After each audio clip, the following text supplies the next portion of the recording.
Ulokhuzana uSipho njengoba umbona ehlanya nje imina engamyela endiyeni ngamhlanyisa ngase ngikhathele nami ngintshontshelwe.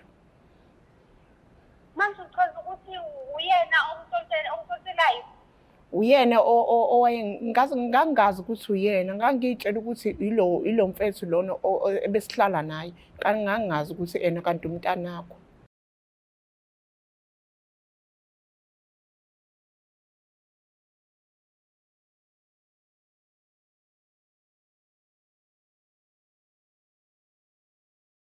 Sanibingelela nonke ababukeli beBlack Life TV. Kwesinye isiqephu sikhipha izimfihlo nehleli noLungstar. Namhlanje bashela udadewethu othi-kena unodaba afisa ukudalula kudadewabo.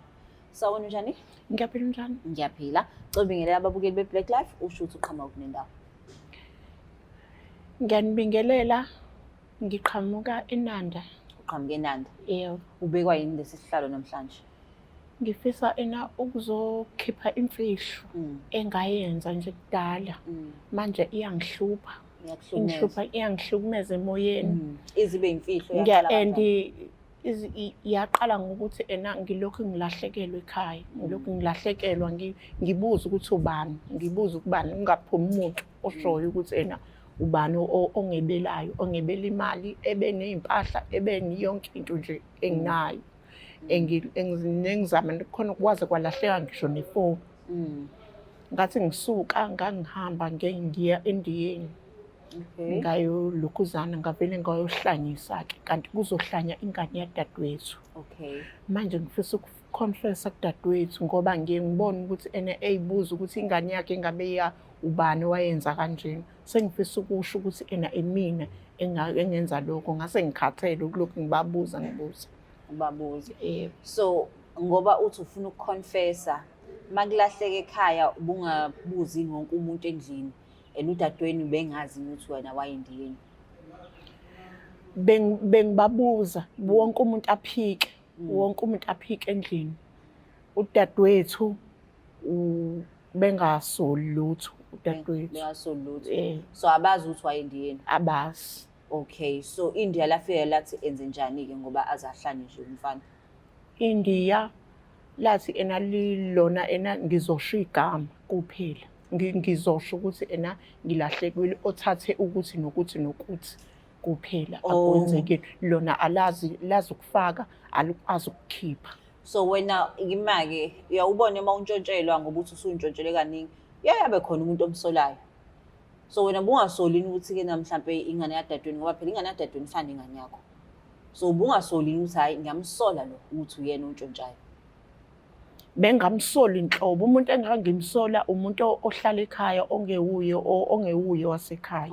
Ongayena wasekhaya. Uyena benginakho ukumsola. Why ubusola yena? Bengisola yena ngoba bengithi mangibuze benalokho kugwajaza nje ngingamqondi ukuthi yini inkinga yakhe.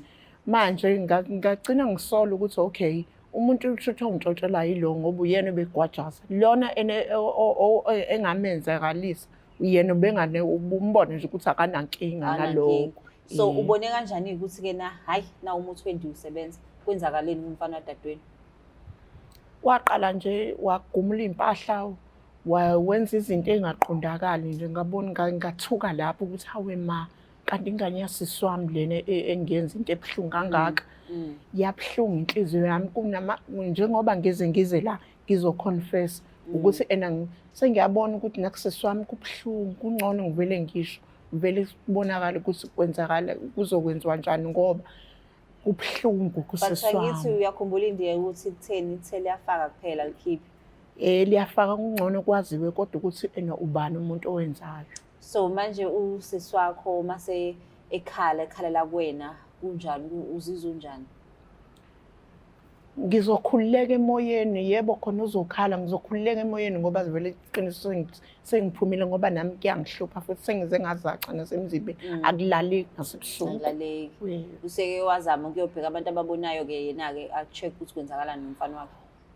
Uyazama kodwa kuthiwa isandla sisendlini. Manje uyayibuza ukuthi ubani ola endlini futhi ngiyambona ukuthi akasoli ukuthi ngaba yimina lo. Ngoba wena. Sure. Pho manje-ke Ima akhathi-ke esehlanya ngithi kwami untshontsha. Yebo, kwami ukuntshontsha. Agree yini kudadewenu ukuthi hawu kwahlanya umfana wami kwama nokuntshontsha? Agree yini ukuthi kungenzeka ukuthi kena khonto eyenzeka? Washo kodwa manje akanakho ukungisola mina. Akanakho ukusola. Akanakho ukungisola ngoba ngumntwana osontayo futhi akakholelwa nje kumina ukuthi mina engenza lento kanti mina engiyayenza. So umuntu onjani? Umuntu ophansi nje. Umuntu ophansi. Okay. No, sizomthinta udadewenu simtshele ngalolu daba. You understand ukuthi mhlawumbe ngaphela usuku ungasanayo sisi. Phela uhlanyisa ingane yakhe. Ngizokhululeka emoyeni ngoba ngizobe sengiyikhiphile lento engihluphayo. Hayi sizwa kahle. Asimthinte udadewabo siza ukuthi uzothini ngalolu daba ukuthi umfana wakhe useyagula nje ingenxa sisi wakhe omdala. Asimthinte.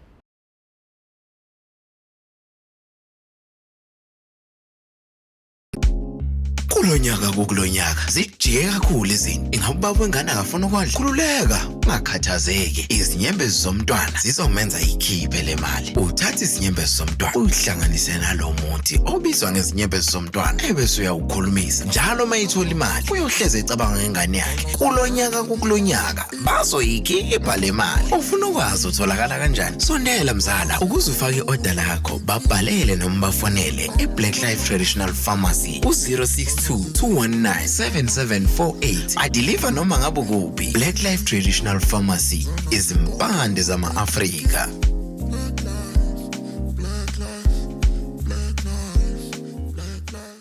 So usu-ready ukukhuluma nodadewenu?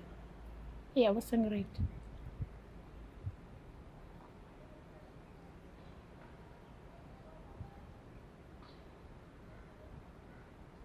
Okay, nalikhala.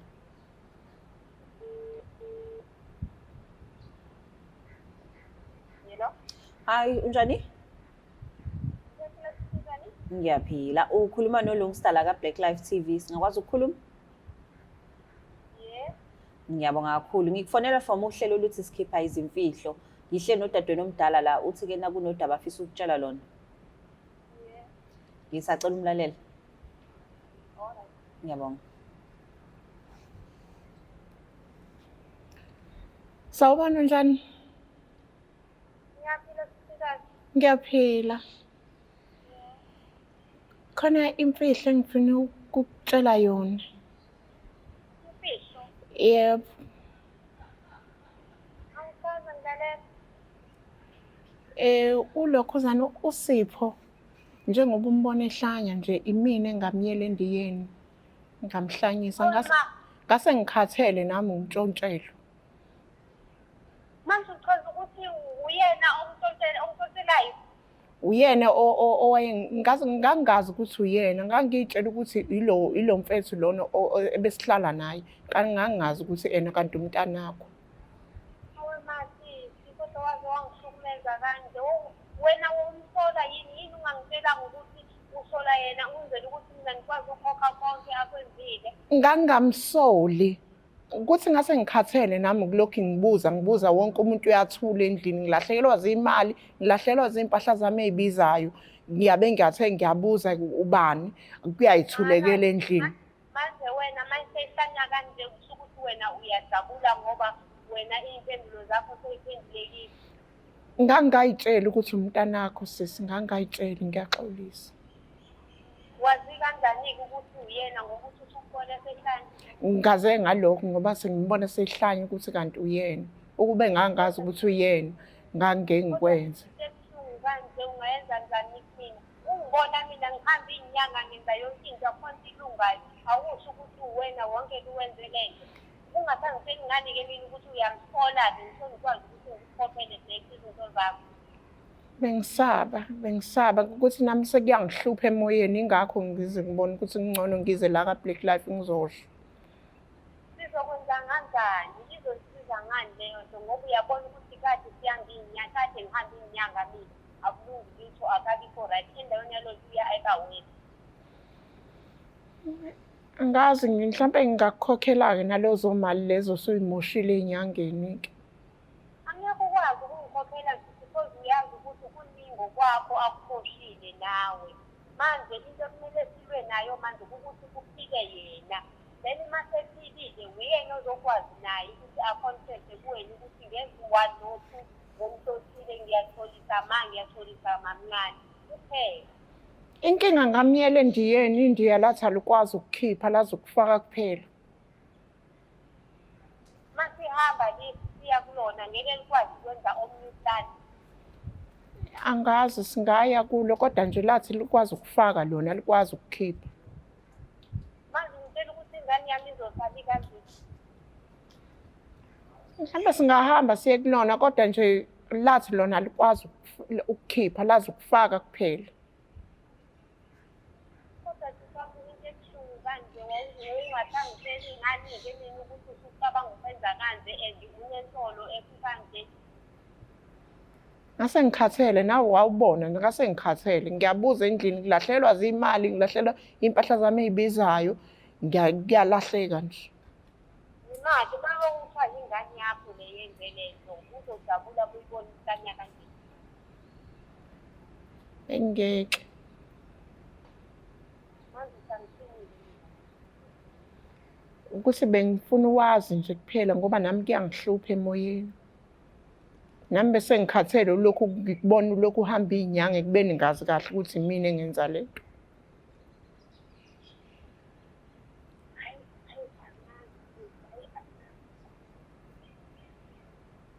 Ngazi ukuthi ngizoyixazulula kanjani lento angazi sirasa angazi manje wena uceba ukuthi basenze njani-ke ushilo ukuthi wena wenza 1 no 2 manje sinike ngalo muntu ukuthi ubone ukuthi manje sekunenkinga kuyona. Into engiyibona mina bengicabanga ukuthi ena ngoba vele ngeke kusalungiseka kungcono simhambise la kulabantu laba vele abagula ngengqondo. Esibona ukuthi abantu abahlanyayo kethi lapho. Kukhona la kuhambiswa khona abantu abahlanyayo simsuse emehlweni. Ukuthi zona ingane yami siyohlala forever now.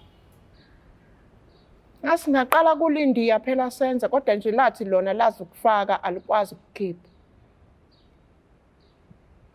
Ngeke asiyazi kuzwa kulona ukuthi ngizozwa mase ngizizwa wena usithi manje nangu umuntu owangiziwa manje ngicabanga ukuthi ngenza njani ukuthi abe because angisafuna lethi lokuzwa wena lokuba mina ngithanda ukuthi ngizingane ngokuyahlanya wara.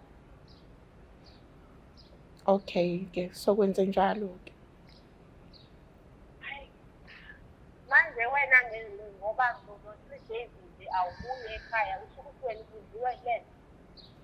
Ngiyasaba sengiyesaba ukuthi nje ngenkathi uhambile lokho kokugcina uthi uyenyangeni ngahlukumezeka kakhulu ngoba ngiyazi ukuthi into oyifunayo imina. Uyamtaka ngoba uyena owenze konke lokhu sekuze kuyofikelela kule ndawo kuyona uyena omkhulu. Uyamtaka ungazihlale ezinkalweni uhlalele ukuthi wenza usuku. Sekungcono manje ukuthi sizobanisana sobabili sihambe lento maybe iyolungana kuba nokhulu. Okay ngiyabonga kakhulu sisi. Uzizwa kanjani-ke usukhulume nodadewenu? Ngizizwa nje ngikhululeke emoyeni kusuka nento emahlombe. Kanti awusahlala nasekhaya? Sengihambile ekhaya kade ngahamba. Uyabaleka? Ngiyabaleka ngoba okugcina nje impela wayekhala ngoba wayenza yonke into nje ongayiqondi enwepha enza yonke into nje nasefrijini enza yonke into nje engaqondakali kubhlungu. Wathi udadewethu ake ngiyobheka futhi mhlawumbe ena ngizoyithola isolution ngempela ukuthi le ngane yami kwenzakalani ngayo. Ngagcina sengibaleka nami. Ngabona ngcono ukuthi ngize lana ngivele ngizosho. Hayi no asithembe ukuthi-ke na mhlawumbe la nizoya khona nizothola usizo. Yeah, siyabonga kakhulu. Yo neyizwela ke bakithi na bentshontshelwa ethi-ke na uzama ukulungisa isimo kanti usegadla ingane yadadewabo. Bathola kumnandi ke sebekhulumile sebezokwazi ukuthi babambane bathole usizo for umfana. Siyabonga kakhulu ke su Black Life TV. Don't forget to share, like and subscribe. Is there Black Life see it.